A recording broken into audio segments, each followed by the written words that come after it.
Welcome back to Mets Therapy, the only podcast that's cheaper than therapy, leaves you feeling worse, and, well, maybe after today you might feel a little bit better. If you were one of the ones that were hammering for Carlos Mendoza to be fired as manager, congratulations, your dreams have come true.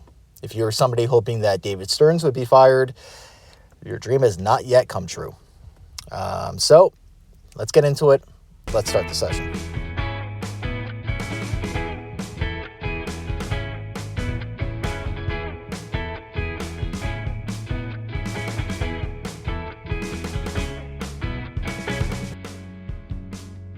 All right, was anyone honestly surprised after whatever it was that we witnessed last night?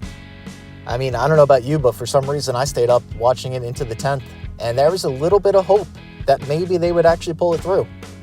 But of course, no, somehow they managed to turn a winnable game into a live-action instructional video on how not to play baseball. Tons of defensive mistakes, missed opportunities, zero situational hitting. I think they had the bases loaded at least twice. Definitely once, I think twice, possibly even 3 times.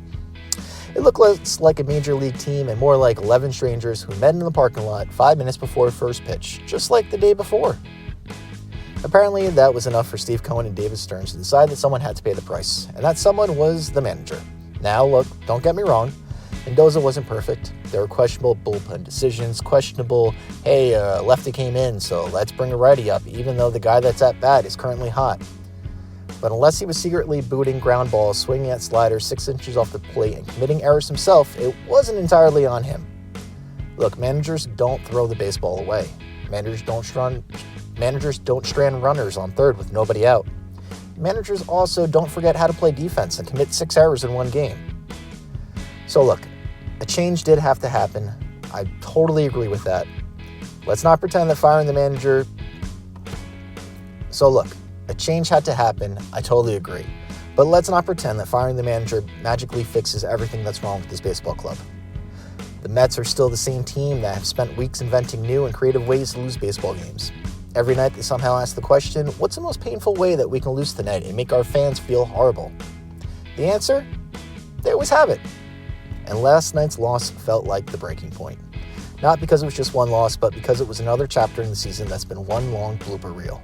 The effort looked flat, the fundamentals disappeared, the confidence is gone, and Citi Field has become less of a home field advantage and more of a support group. So, now Andy Green gets that impossible assignment, gets a walk into the clubhouse today that's spiraling, convince everyone that the season isn't over, and somehow squeeze wins out of a team that's forgotten what clean baseball looks like. So good luck. Seriously, they're going to need it. And as for us Mets fans, we'll be here. We'll be watching, complaining, making jokes to hide the pain, because that's what we do. So, this is a wake-up call.